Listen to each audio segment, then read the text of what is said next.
Bismillahirrahmanirrahim. Assalamualaikum warahmatullahi wabarakatuh. Innal hamdalillah nahmaduhu wa nasta'inuhu wa nastaghfiruh wa na'udzu billahi min shururi anfusina wa min sayyiati a'malina. Man yahdihillahu fala mudilla lahu wa man yudlil fala hadiyalah.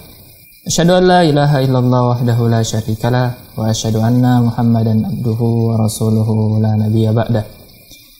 Salam dan salam semoga senantiasa tercurahkan kepada Nabi Muhammad sallallahu alaihi wasallam beserta para keluarga, para sahabat dan orang-orang yang selalu setia berjalan di bawah naungan sunnah beliau hingga hari kiamat kelak insyaallah.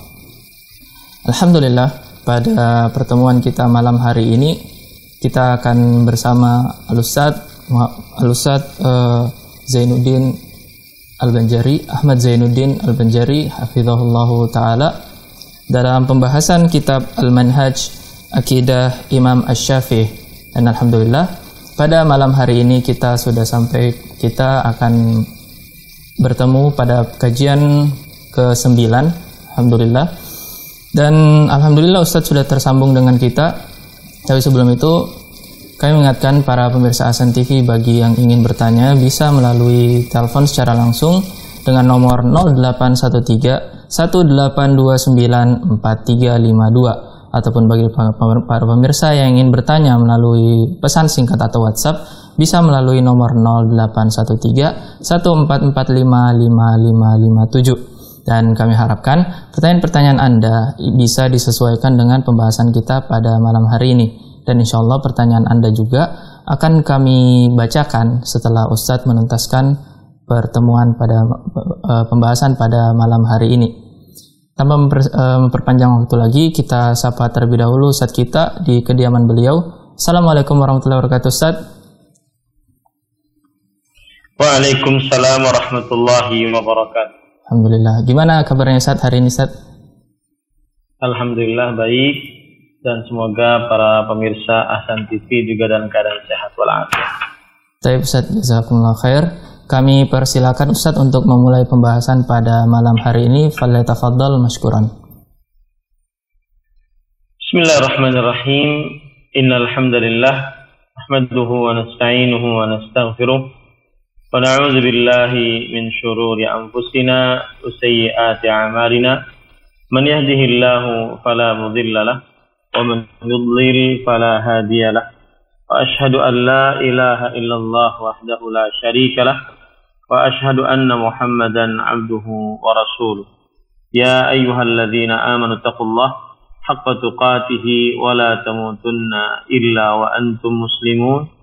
Ya ayyuhan nasu taqu rabbakumul ladzi khalaqakum min nafsin wahidah wa khalaqa minha zawjaha wa bassa minhuma rijalan katsiran wa nisaa'a wattaqullaha alladzi tasaaluna bihi wal arham innallaha kana 'alaikum raqiba.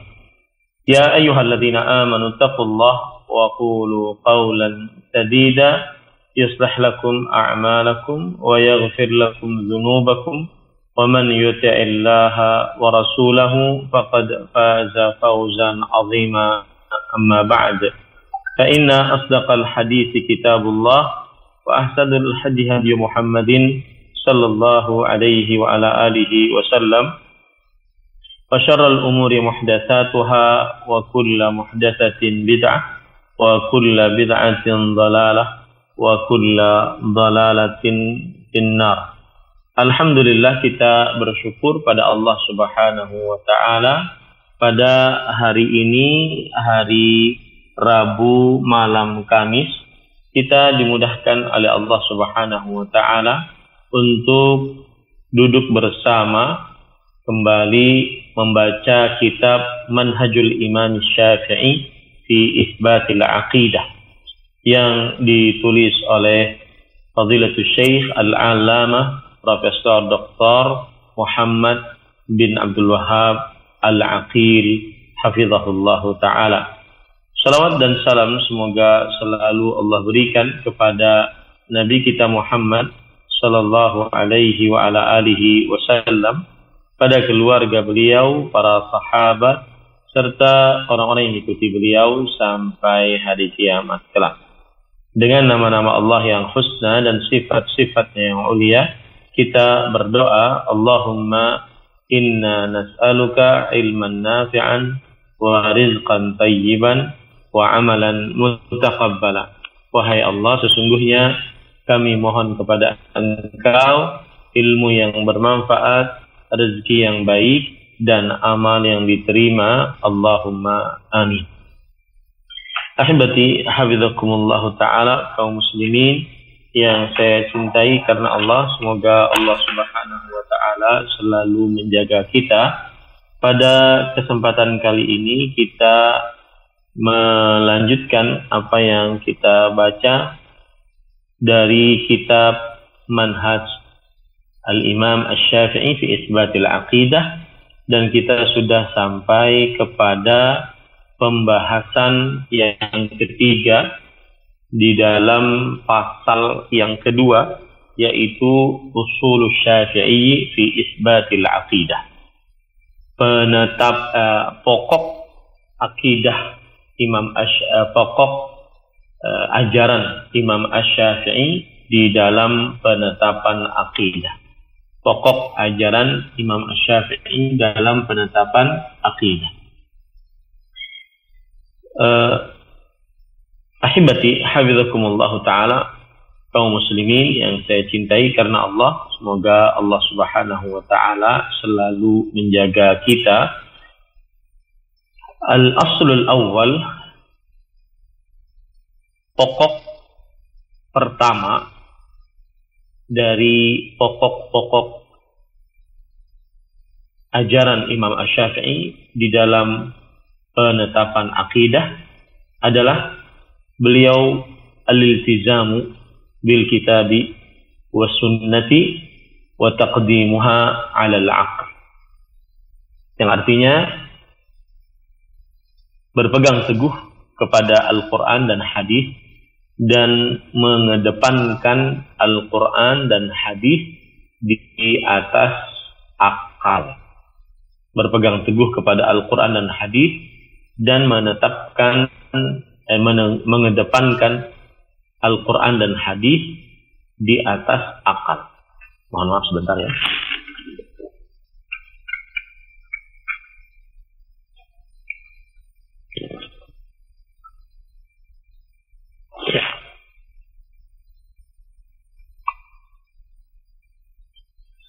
Baik. Para ikhwan yang dirahmati oleh Allah Subhanahu wa ta'ala, penulis mengatakan al-akhdhu bi dhahiril kitab wa sunnah awwalu aslin min usuli ahli sunnati wal jamaah.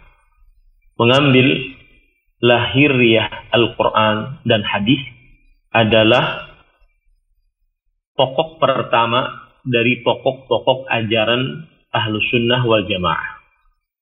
Ini sudah kita bahas pada pertemuan sebelumnya. Wa dzalika li'annahuma al-masdarani al-wahidani li talaqqi al-aqidah al-islamiyah. Yang demikian itu karena kedua-duanya, Al-Quran dan hadis, adalah sumber satu-satunya untuk mengambil akidah Islam. Wala yajuzu lil muslimi an yastabdila bihima ghairahuma.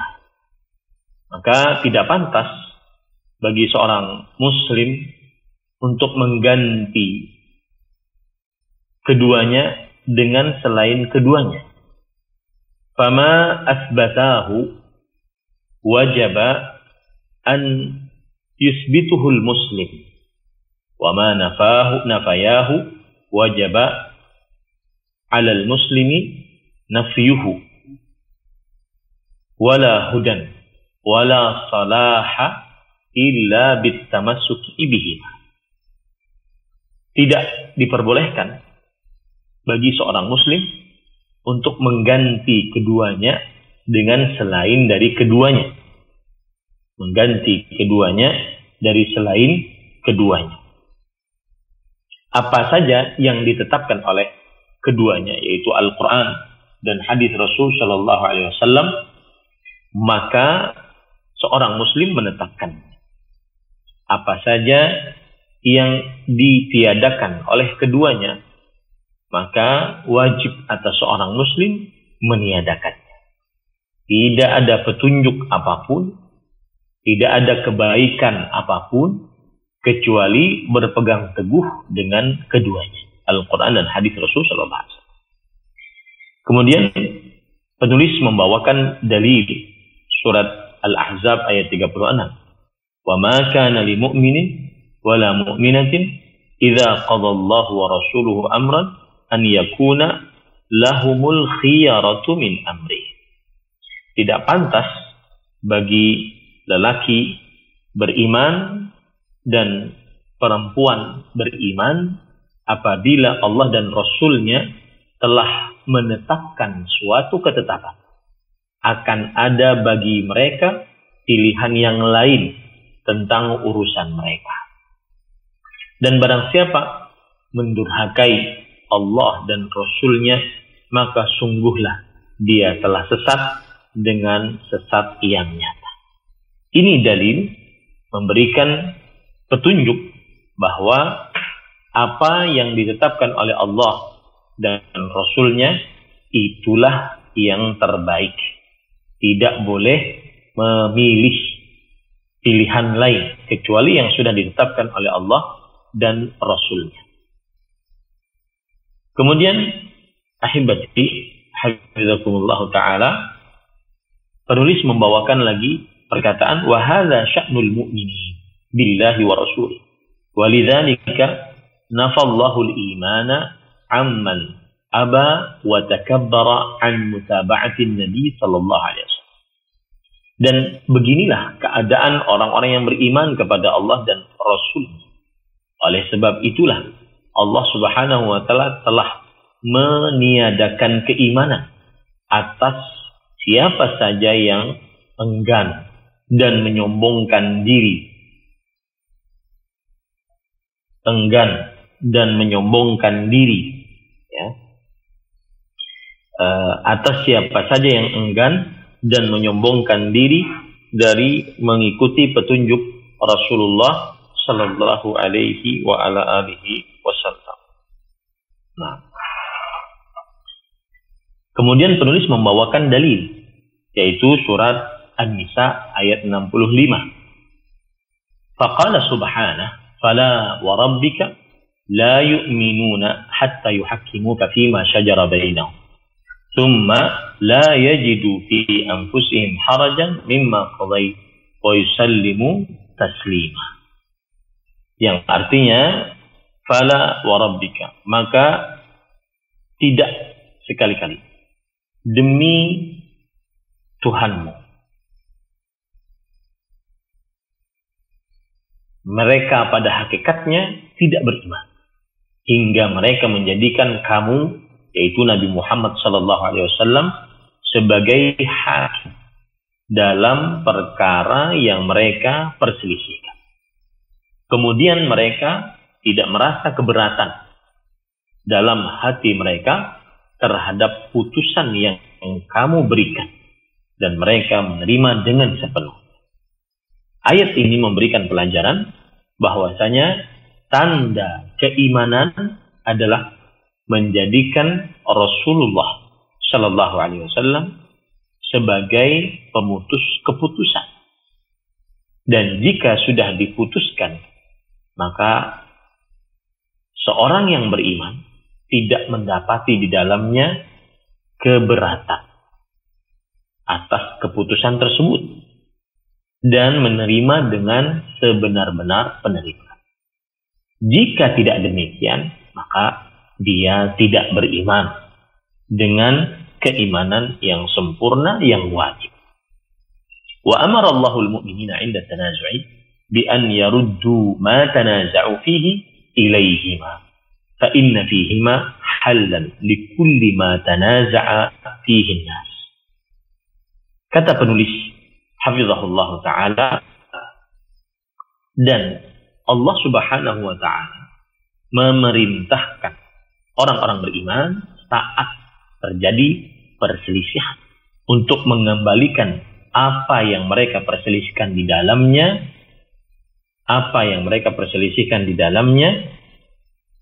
untuk dikembalikan kepada Allah dan Rasul-Nya jika mereka benar-benar beriman kepada Allah dan hari akhir. Yang demikian itu lebih baik dan lebih bagus akibatnya. Ayat ini memberikan pelajaran bahwa apabila terjadi perselisihan di antara kaum muslimin, maka yang paling patut dilakukan oleh kaum muslimin adalah mengembalikan kepada Allah dan Rasul, sehingga mendapatkan keputusan dari apa yang diperselisihkan tersebut, mendapatkan kebenaran dari apa yang diperselisihkan tersebut. Kemudian penulis membawakan perkataan dari seorang tabi'i, Atha rahimahullah, berkata di dalam tafsir surat An-Nisa ayat 59 tadi, ilallahi ila kitabillahi jalla wa ala wa ila rasuli ila sunnati rasulillahi sallallahu alaihi wasallam. Yang dimaksud kembalikanlah kepada Allah adalah kembalikan kepada Al-Quranul Karim. Dan yang dimaksud kembalikanlah kepada Rasulullah adalah kembalikan kepada sunnah Rasulullah atau ajaran Rasulullah sallallahu alaihi wasallam. Kemudian penulis berkata, wa ala hadza darajat salaf rahimahumullah radhiyallahu anhu amanu billahi wa bima jaa 'anillahi wa amanu bi rasulillah wa bima jaa 'an rasulillah sallallahu alaihi wasallam wa takallamu fima yastati'unahu wa syara'a Allahu lahumul kamala fi. Artinya, dan atas inilah para ulama salaf berjalan radhiyallahu anhu wa rahimahu. Mereka beriman kepada Allah dan beriman dengan apa yang datang dari Allah Subhanahu wa taala. Mereka beriman kepada Rasulullah sallallahu alaihi wasallam dan beriman dengan apa yang datang dari Rasulullah sallallahu alaihi wasallam. Mereka berbicara di dalam apa yang mereka sanggupi untuk membicarakan. Dan Allah Subhanahu wa taala telah mensyariatkan untuk mereka kesempurnaan di dalam hal ini. Wa sakatu amma la yastati'un. Dan para salafus salih dari para sahabat, kemudian para tabi'in, para tabi'ut tabi'in, para imam yang mengikuti para sahabat dengan baik, mereka berdiam dari apa yang mereka tidak sanggupi atas. Walam yusyri'hu Allahu subhanahu wa ta'ala lah. Dan apa yang Allah Subhanahu wa taala belum syariatkan untuk mereka diam. Tidak terlalu berlebih-lebihan dalam menggunakan akal. Walidzalik, oleh sebab itulah, lam yusma' fi tilkal qurunil mufaddalah jadalun baina ahli sunnati fil aqal. Tidak pernah terdengar pada kurun-kurun yang mulia, yaitu zamannya para sahabat, zamannya para tabi'in, zamannya para tabi'ut tabi'in. Tidak terdengar di dalam kurun-kurun yang mulia tersebut perselisihan antara ahli sunnah di dalam perkara-perkara akidah. Walam yurwa anhum taraddudun fi syai'in min abwabil aqaid. Dan tidak pernah diriwayatkan dari mereka keraguan-raguan dalam hal apapun dari perkara-perkara akidah. Wa hadza natijatun hatimatun bitamassukihim bi kitabillah wa sunnati rasulih sallallahu alaihi wasallam. Dan ini adalah nilai yang pasti disebabkan karena berpegang teguhnya mereka dengan Al-Quran dan ajaran Rasulullah sallallahu alaihi wasallam. Jadi maksud penulis di sini, para salafus saleh seperti itu. Mereka lebih mendahulukan Al-Quran dan hadis dibandingkan akal. Mereka memahami Al-Quran dan hadis secara lahiriah dan tidak menyimpang makna tersebut kecuali dengan keyakinan. Mereka mengimani apa saja yang datang dari Allah dan apa saja yang datang dari Rasulullah Sallallahu Alaihi Wasallam. Makanya pada zaman mereka, zaman para sahabat, para tabi'in, para tabi'un tabi'in, tidak pernah terdengar perselisihan yang begitu mendasar dalam perkara akidah. Karena sikap mereka seperti itu, mengimani apa saja yang datang dari Allah dan Rasulnya Sallallahu Alaihi Wasallam, baik di dalam Al-Quran ataupun hadis-hadis Rasul Sallallahu Alaihi Wasallam. Dan kemudian penulis membawakan surat Thaha ayat 123. فَمَنِ اتَّبَعَ هُدَايَ فَلَا يَضِلُّ وَلَا يَشْقَى. Yang artinya, maka barang siapa yang mengikuti petunjukku, maka sungguh dia tidak akan sesat dan tidak akan sengsara. Abdullah bin Abbas radhiyallahu anhu ketika menafsiri ayat ini, beliau mengatakan bahwasanya barang siapa dhaminallah liman ittaba'a hudahu lan yadhilla fid dunya wa lan yashqa fil akhirah. Allah telah menjamin siapa yang mengikuti petunjuk Allah maka tidak akan pernah sesat di dunia dan tidak akan pernah sengsara di akhirat. Kemudian juga penulis membawakan surat Al-An'am ayat 153. Allah Subhanahu wa taala berfirman, "Wa anna hadza sirati mustaqiman fattabi'u wa la tattabi'us subula fatafarraqa bikum an sabil." Dan sesungguhnya inilah jalanku yang lurus. Ikutilah aja. Dan janganlah kalian mengikuti jalan-jalan lain. Maka kalian akan terpisah dari jalan. Dua ayat ini memberikan pelajaran bahwasanya siapa yang mengikuti petunjuk Allah dan ajaran Rasulullah Sallallahu Alaihi Wasallam, maka niscaya dia tidak akan pernah sesat dan tidak akan pernah sengsara. Nah, kemudian penulis mengatakan waqad sabaqa bayanu manhajis salafi rahimahumullah fi itsbatil aqidah. Dan sungguh telah terdahulu penjelasan manhaj salaf rahimahumullah di dalam penetapan akidah yang sudah kita bahas pada pertemuan-pertemuan sebelum. Kemudian penulis mengatakan, "Wasy-Syafi'i rahimahullah ahadu a'immatis salaf. Dhahaba fi dzalika madhhab as-salafis salih." Dan Imam Asy-Syafi'i rahimahullah adalah salah satu dari imam ulama salaf yang beliau berpendapat di dalam hal itu seperti pendapat ulama salafus salih. Itu fahuwa yara, maka beliau berpendapat annal kitab wa sunnata huma masdarut tasyri', bahwasanya Al-Quran dan hadis kedua-duanya adalah sumber pensyariat. Wa ilaiha yarji'ul mufti, dan kepada sumber tersebutlah kembali ahli fatwa. Walidzalika tarahu 'inda itsbati mufradatil 'aqidati yabda'u bi dzikri nususil waridati fi dzalika minal kitab was sunnah. Oleh sebab itulah engkau akan melihat saat menetapkan perkara-perkara akidah, maka beliau memulai dengan menyebutkan dalil-dalil yang ada di dalam hal tersebut dari Al-Quran dan hadis Rasul sallallahu alaihi wasallam. Wa yahtajju bima ja'a bihi 'ala al-mukhalif, dan beliau bersandar dengan apa yang ada di dalam Al-Quran dan hadis tersebut, dan beliau menyanggah orang yang menyelisih.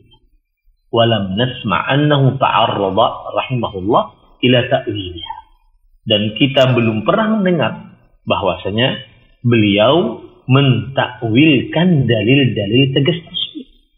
Wa ila raddiha, apalagi sampai menolaknya, bisyai'in min hujaji ahli kalam, dengan sandaran-sandaran ahli kalam. Ya, ahli kalam masih ingat kan?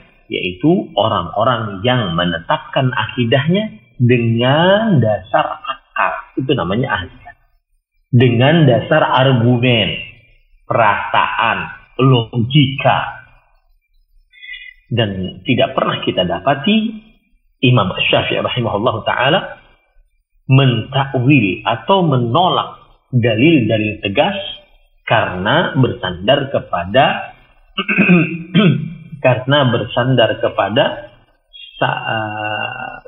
sandaran-sandaran ahli kalam. Tidak pernah kita dengar akan hal itu.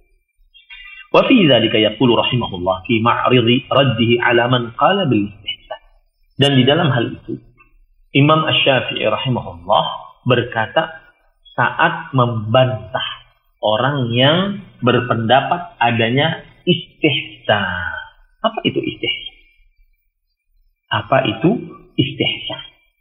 Istihsan adalah, sebagian ulama mengatakan, yaitu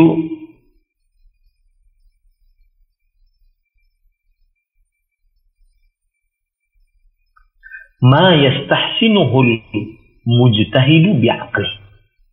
Apa saja yang dianggap baik oleh seorang ahli ijtihad dengan akal. Apa saja yang dianggap baik oleh seorang yang ahli ijtihad dengan akal. Dan ini adalah ditolak oleh Imam Asy-Syafi'i rahimahullah ta'ala. Makanya beliau bantahin. Coba perhatikan. Kata beliau, sebagaimana yang disebutkan di dalam kitab Beliau mengatakan, wa kullu ma wasaftu ma'a ma ana zakirun wa sakitun anhu iktifa'an bima zakartu minhu amma la azkur min hukmillahi thumma hukmi rasulihi sallallahu alaihi wasallam thumma hukmi dalilun ala an la yajuzu liman astahilu an yakuna had aw mufti an yahkuma wala an yuftiya illa min jihati khabarin lazim. Fadzalika al-kitabu thumma sunnatu aw ma qalahu ahlul ilm la yakhtalifuna fihi aw qiyasun ala ba'di hadha wala yajuzu lahu an yahkuma wala yuftiya bil istihsan idza lam yakun al istihsan wajiban wala fi wahidin min hadhihi al ma'ani. Artinya, ini bahasanya agak tinggi ya. Imam Syafi'i ahli bahasa. Artinya, dan apa saja yang aku sifatkan, dan aku sebutkan, dan aku berdiam atasnya, dengan mencukupkan apa yang telah aku sebutkan, dari apa yang aku belum sebutkan, berupa hukum Allah, kemudian hukum Rasulullah, kemudian hukum kaum muslimin, ini adalah dalil, bukti bahwa tidak diperbolehkan bagi siapa yang menjadi hakim atau ahli fatwa untuk menghukum atau memberi fatwa kecuali dari sisi dalil yang sahih, baik itu dari Al-Quran atau hadis atau apa yang disebutkan oleh para ulama yang tidak terjadi perselisihan di dalamnya, yang mereka tidak berselisih di dalamnya, yaitu ijma' atau qiyas, analogi atas sebagian ini, dan tidak diperbolehkan bagi hakim untuk menghukumi atau bagi ahli fatwa untuk berfatwa dengan istihsan, dengan anggapan baik berdasarkan akalnya, jika istihsan tersebut bukan sesuatu yang wajib, dan juga istihsan tersebut tidak ada di dalam salah satu dari makna-makna ini. Ini dalil beliau menyatakan bahwa apabila ada orang yang beristihsan, menganggap baik sesuatu dengan akalnya, maka ini tidak boleh seorang hakim berhukum seperti itu. Tidak boleh ahli fatwa memberi fatwa dengan hanya sebatas istihsan. Kemudian penulis mengatakan, fa in qala qa'il, فما يدل على ألا يجوز أن يستحسن إذا لم يدخل الاستحسان في هذه المعاني مع ما ذكرت في كتابك هذا. Jika ada orang yang bertanya, apa yang menunjukkan bahwa tidak boleh istihsan jika istihsan tidak masuk ke dalam makna-makna ini? Ya, disertai apa yang engkau sebutkan di dalam kitabmu ini. Artinya, apa dalil bahwasanya istihsan nggak boleh? Maka dijawab oleh Imam Asy-Syafi'i rahimahullah. Qila, jawabannya adalah qala Allah azza wa jalla ayahsabul insanu an yutraka sudah. Allah Subhanahu wa taala berfirman dalam surat Al-Qiyamah ayat 36, apakah manusia mengira dia dibiarkan sia-sia? Sudah itu artinya adalah sia-sia, tidak ada nilai. Surat Al-Qiyamah ayat 36, dibiarkan begitu saja tanpa pertanggungjawaban. Ya, itu dalil bagaimana sisi pendalilan yang dikatakan oleh Imam Asy-Syafi'i rahimahullah ta'ala. Beliau mengatakan, "Falam yakhtalif ahlul ilmi bil Qur'an fi ma 'alimtu anna sudal ladzi la yu'maru wa la yunha wa man afta aw hakama bima lam yu'mar bihi faqad ajaza li nafsihi an yakuna fi ma'ani sudah wa qad a'lamahu Allah annahu lam yatrukhu sudah." Yang artinya, maka para ulama tidak berbeda pendapat. Para ulama Al-Quran tidak berbeda pendapat. Sebagaimana yang saya ketahui bahwa sudah yang dimaksud, dibiarkan begitu saja yang dimaksud adalah yang tidak diperintah dan tidak dilarang. Maka barang siapa yang memberi fatwa atau menghukumi dengan sesuatu yang tidak diperintah, maka berarti ia telah membolehkan dirinya untuk masuk ke dalam makna-makna sudah, yaitu tidak ada manfaatnya. Dan Allah Subhanahu wa taala telah memberitahukan bahwasanya manusia tidak dibiarkan dalam keadaan sudah, yaitu begitu saja. Wara'a an qala aqulu bima syi'tu wadda'a ma nazal Qur'an bi khilafihi fi hadha. Dan ia melihat, ya, orang yang berkata aqulu bima syi'tu, aku mengatakan sesuai dengan kehendak. Wadda'a ma nazal Qur'an bi khilafihi fi hadha, dan dia mengakui apa yang diturunkan oleh Al-Qur'an berbeda dengannya dalam hal ini. Ini para ikhwan yang dirahmati oleh Allah Subhanahu wa taala. Imam Asy-Syafi'i ini menjelaskan kepada kita bahwa dalil tidak boleh berbuat istihsan yaitu surat Al-Qiyamah ayat 36. Karena Allah tidak membiarkan manusia dalam keadaan begitu saja. Tidak ada pertanggungjawaban. Ya. Maka siapa yang memberikan fatwa ataupun menghukumi sesuatu dengan apa yang belum diperintahkan, maka berarti ia telah membolehkan pada manusia perkara yang sia-sia. Padahal Allah telah mengharamkan, menyatakan bahwasanya manusia tidak dibiarkan begitu saja. Pasti ada pertanggungjawabannya. Tsumma dzakara al-adillata ala wujubi tahsin kitab. Kemudian setelah itu Imam Asy-Syafi'i rahimahullah menyebutkan dalil-dalil tentang kewajiban berhukum kepada Al-Quran dan hadis.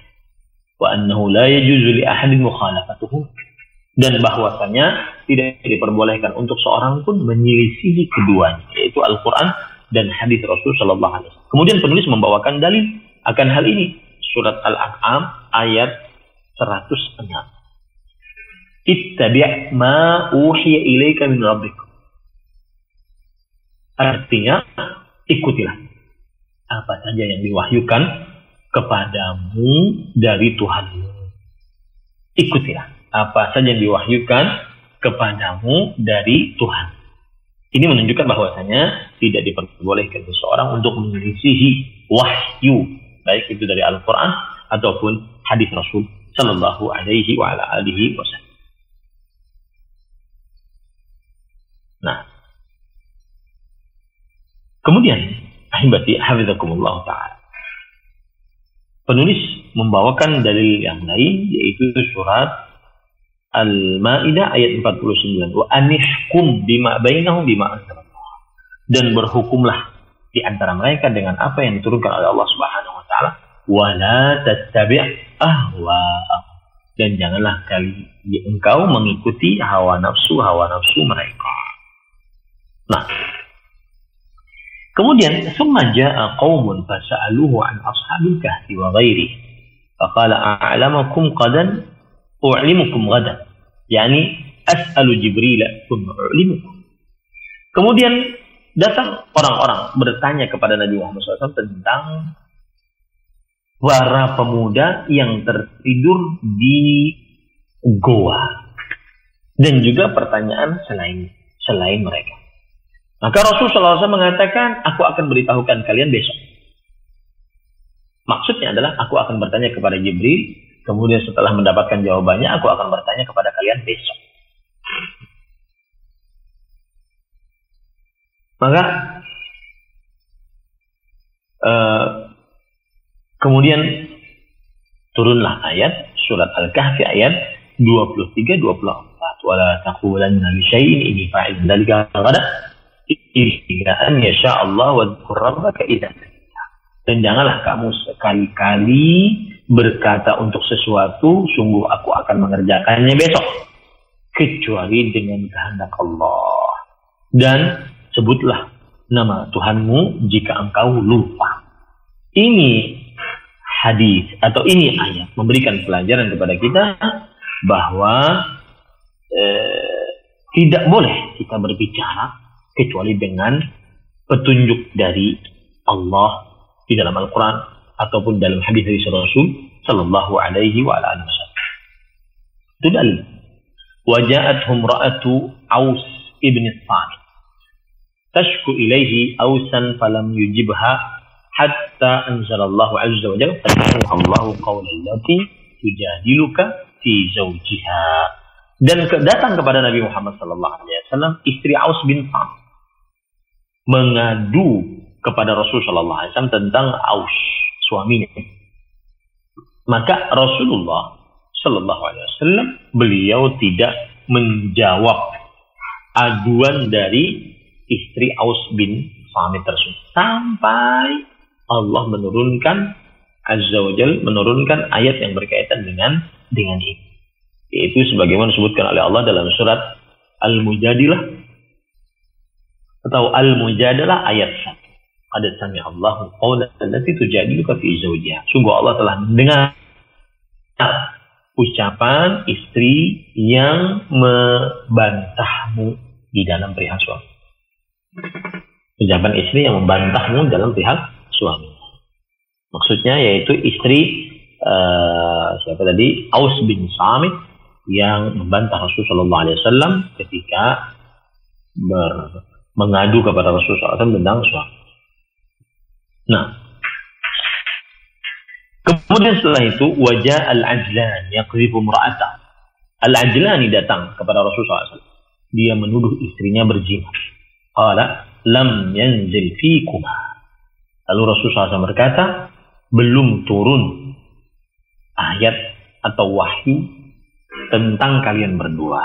Wantazara al-wahyu falamma nazala da'ahuma fala'ana bainahuma kama amara Allah azza wa jalla.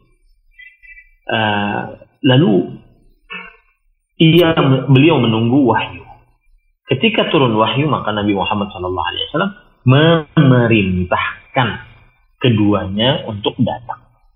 Maka terjadilah saling melaknat di antara keduanya sebagaimana disebutkan oleh Allah Subhanahu wa taala. Dan juga ini terjadi dalam hadis riwayat Bukhari dan Muslim. Dan Nabi Muhammad SAW bersabda, Allah Subhanahu wa taala berfirman kepada Nabi Muhammad SAW, wa anihkum bainahum bima anzalallah wala, dan berhukumlah di antara mereka dengan apa yang diturunkan oleh Allah Subhanahu wa taala. Surat Al-Maidah ayat 49. Wa qala azza wa jalla, dan Allah Subhanahu wa taala berfirman, ya Dawud inna ja'alnaka khalifatan fil ard fahkum bainan nas bil haqq. Wahai Daud, sesungguhnya kami menjadikan engkau sebagai khalifah di atas muka bumi ini. Maka hukumilah antar manusia dengan kebenaran. Nah, kemudian Imam Syafi'i berkata, "Walaysa yu'maru ahadun an yahkuma bihaqq illa waqad 'alima al-haqq." Dan tidak diperintahkan seorang pun untuk berhukum kepada kebenaran kecuali telah mengetahui kebenaran. Wala yakunul haqqu ma'luman illa 'anillahi nassan aw dalalatan min Allah faqad ja'ala Allahu al-haqqa fi kitabih thumma sunnati nabiyhi sallallahu alaihi wasallam falaysa tanzilu bi ahadin nazilatan illa wal kitabu yadullu 'alaiha nassan aw jumlatan thumma yubayyinu al-murada mimma unzila nassan. Dan tidak diperintahkan seorang pun untuk berhukum dengan benar kecuali ia telah mengetahui kebenaran, dan tidak menjadi kebenaran yang diketahui kecuali dari Allah secara tegas atau pendalilan dari Allah. Maka Allah telah menjadikan kebenaran di dalam Al-Quran, kemudian di dalam sunnah Nabi-Nya Muhammad sallallahu alaihi wasallam. Maka tidaklah seorang datang kepadanya sesuatu keadaan yang baru, melainkan Al-Quran telah menunjuki akan hal itu, baik secara tegas ataupun secara global, ataupun menjelaskan maksud dari apa yang telah diperintahkan. Jadi apa yang telah diturunkan secara dalil tegas. Ini maksudnya adalah para ikhwan yang dirahmati oleh Allah Subhanahu wa taala, Imam Asy-Syafi'i ingin menjelaskan kepada kita bahwasanya kebenaran hanya datang dari Allah dan Rasul, atau pendalilan dari Allah dan Rasul. Dan dari Allah maksudnya adalah al-haq, yaitu dari Al-Quran, dan dari Rasulnya adalah maksudnya adalah sunnah Rasul sallallahu alaihi wa alihi wasallam. ثم ذكر الأمثلة له وما نزل جملة وفصلته السنة النبوية وبين أن من قبل عن رسول الله صلى الله عليه وسلم فقد قبل عن الله وأطال النفس في هذا الموضوع النفس في هذا الموضوع. Kemudian Imam Asy-Syafi'i rahimahullah menyebutkan misal untuk hal itu, dan apa saja yang turun secara langsung, ya, dan dijelaskan secara rinci dalam melalui sunnah-sunnah Rasul SAW, dan dijelaskan bahwa man qabila an Rasulullah faqad qabila an Allah. Siapa yang menerima dari Rasulullah SAW, maka sungguh ia telah menerima dari Allah Subhanahu wa taala. Lalu beliau memanjangkan nafas, itu maksudnya berbicara yang panjang dalam hal ini. Nah, ini perkataan Imam Syafi'i secara ringkas dalam kitab bantahan bagi siapa saja yang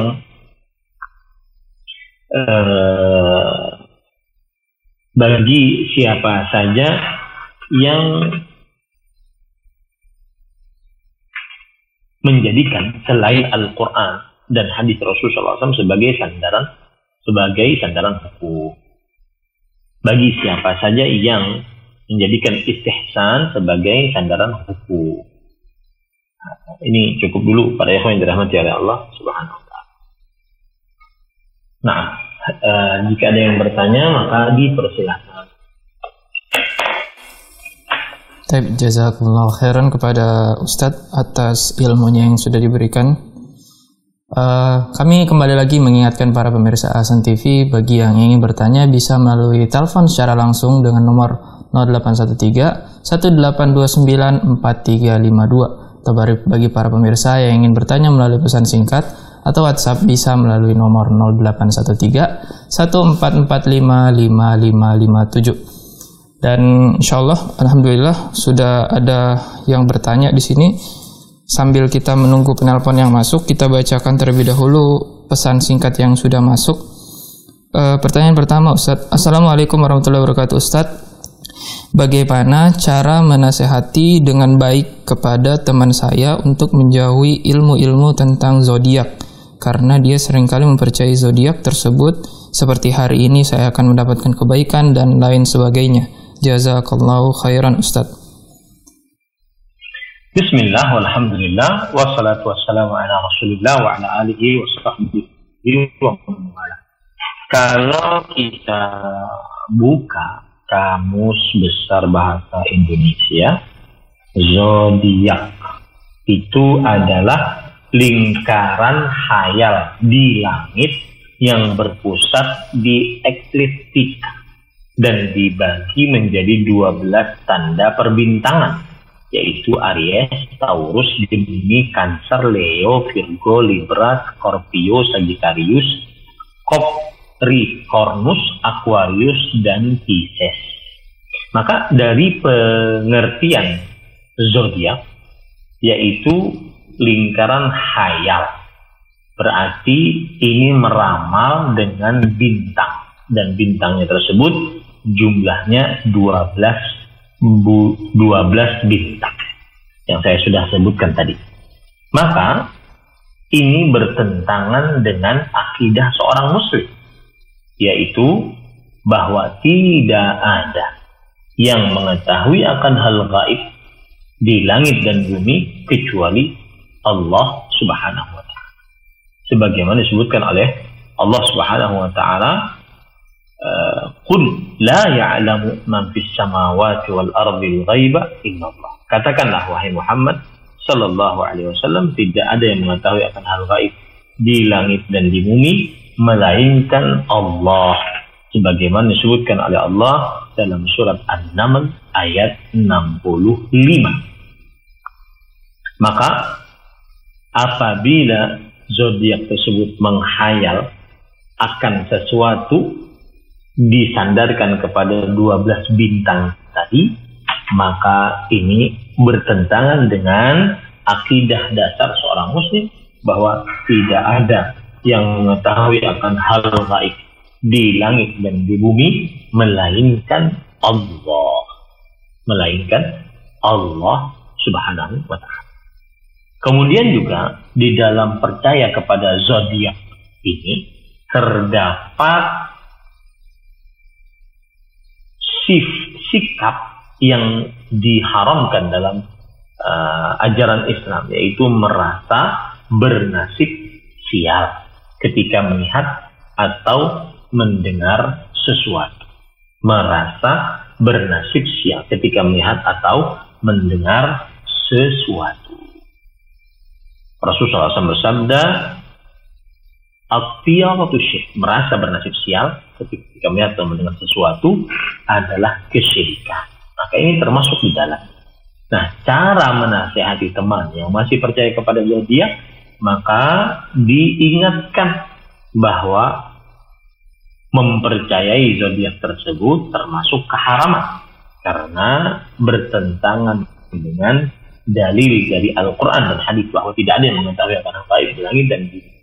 Kemudian yang kedua, bertentangan dengan akidah seorang muslim bahwasanya tidak ada yang mengatur, mencipta, berkuasa, memberikan kebaikan, menahan kemudaratan kecuali Allah Subhanahu wa ta'ala. Kenalkan itu kepada orang yang tidak percaya tadi. Kenalkan. Kemudian kalau seandainya dia masih saja, maka disebutkan bahwasanya yang menulis tentang zodiak tersebut adalah manusia. Yang mana manusia dia pengetahuannya tentang hal gaib yang akan datang akan sangat terbatas. Berarti jika ada manusia yang menulis tentang keadaan dia keliru misalnya, maka dia sebenarnya mengarang, dan yang mempercayai berarti dia mempercayai karangan dan kedustaan. Wallahu a'lam. Jazakumullah khairan pada Ustadz, semoga bermanfaat bagi penanya. Kita lanjut ke pertanyaan selanjutnya. Dari hamba Allah di Bekasi, Ustadz, jika sengaja membaca ramalan-ramalan lalu sadar akan dosa tersebut, lalu bertobat segera, apakah sholatnya masih bisa diterima? Ya, Ustaz. Bismillah, walhamdulillah, wassalatu wassalamu ala rasulillah wa ala alihi wa sahbihi wa man wala. Rasulullah sallallahu alaihi wasallam bersabda, "Man ata kahinan fas'alahu an syai' lam tuqbal lahu salatun arba'ina lailah." Hadis riwayat Muslim. Siapa saja yang mendatangi seorang kahin, tukang ramal yang mengaku mengetahui akan hal gaib yang akan datang, lalu ia bertanya kepada tukang ramal tersebut, maka tidak diterima darinya 40 hari sholat. Tidak diterima darinya sholatnya selama 40 hari. Gugur kewajibannya tetapi tidak berpahala. Maka termasuk di dalam hadis ini adalah orang-orang yang percaya kepada ramalan-ramalan yang ada di majalah-majalah atau di media sosial. Baik, kalau seandainya bertobat, apakah kembali lagi pahalanya? Maka jawabannya, sholat yang 40 hari tidak diterima karena dia bertanya kepada tukang ramal, membaca ramalan-ramalan dengan sengaja, menyetel video ataupun audio untuk mengetahui ramalan-ramalan, dan dia lakukan itu dengan sengaja, maka pada saat itu tidak diterima darinya 40 hari semalam, 40 hari siang dan malam sholatnya tidak diterima. Lalu kalau bertobat apakah kembali lagi? Maka kita katakan yang bertobat dengan sebenar-benar tobat, maka pahala tobatnya lebih besar dibandingkan dosa yang telah dia lakukan. Wallahu a'lam. Taib, jazakallahu khairan pada Ustadz atas jawaban yang diberikan. Semoga bisa bermanfaat bagi para penanya. Kembali lagi kita ingatkan kepada para pemirsa Hasan TV, bagi yang ingin bertanya bisa melalui telepon secara langsung dengan nomor 0813 1829 4352, ataupun bagi para pemirsa yang ingin bertanya melalui pesan singkat atau WhatsApp bisa melalui nomor 0813 1445 5557. Taib, alhamdulillah sudah masuk penelpon. Kita angkat terlebih dahulu. Assalamualaikum warahmatullahi wabarakatuh. Ya, halo Kak. Iya, dengan siapa dan dari mana Pak? Ini Ustaz, kita mau nanya. Ya. Ini dari nama saya Nyak Aman.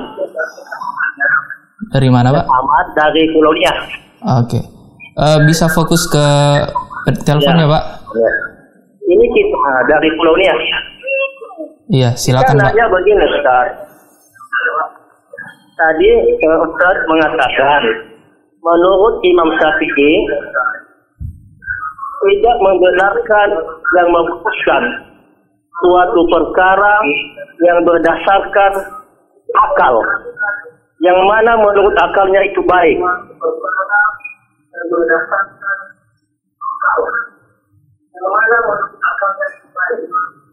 Jadi begini sekarang saya bertanya, bagaimana kalau seandainya seseorang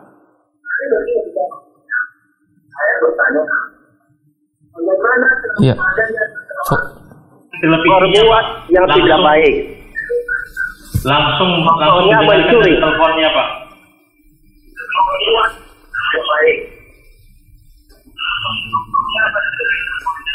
Mohon maaf Pak, volume televisinya bisa dikecilkan dulu Pak. Fokus ke telepon. Jadi contohnya ini mencuri, ya.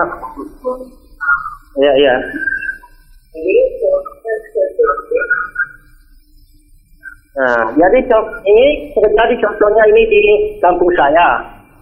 Nah, jadi contoh orang ini dikejar oleh massa. Nah, jadi ini orang yang mencuri. Nah, jadi orang yang mencuri ini mau minta tolong kepada saya. Contohnya mau minta tolong ini, ya contohnya ya abang. Iya Pak, bisa langsung ke pertanyaannya Pak. Nah, tolonglah saya disembunyikan. Ini saya dikejar orang. Saya bisa dibunuh ataupun ataupun dipukul.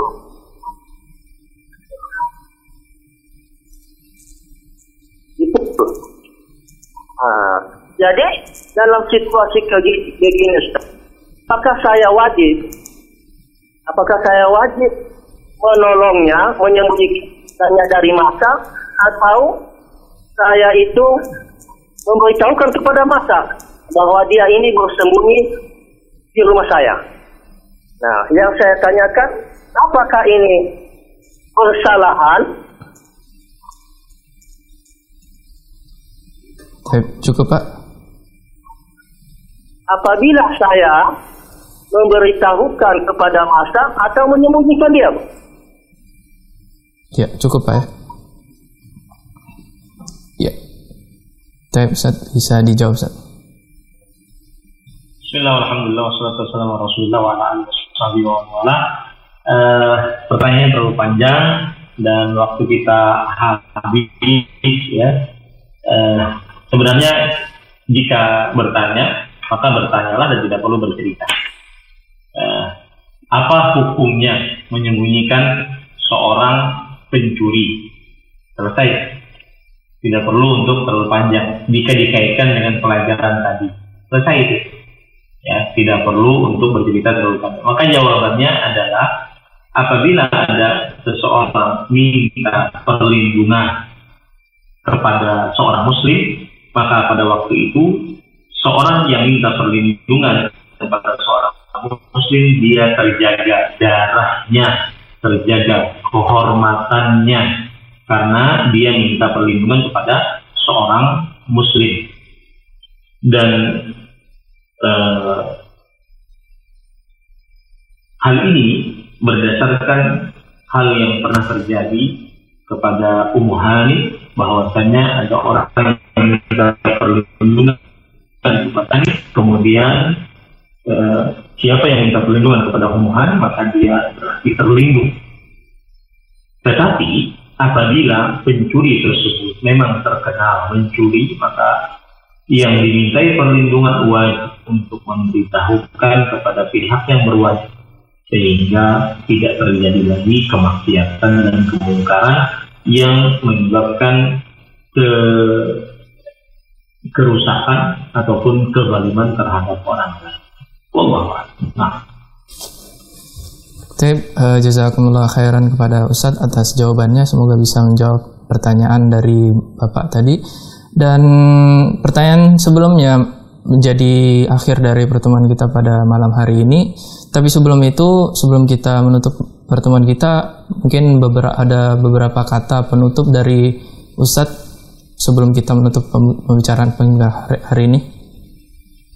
Bismillah, alhamdulillah, wassalatu wassalamu ala Rasulillah wa ala alihi wasahbihi wa man wala.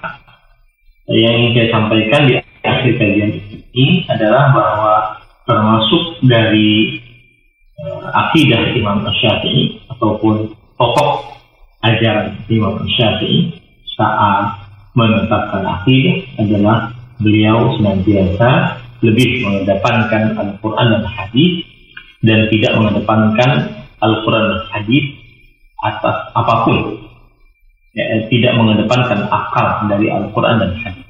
Beliau senantiasa mengedepankan Al-Quran dan Hadis. Dan itulah akidahnya para salafus saleh.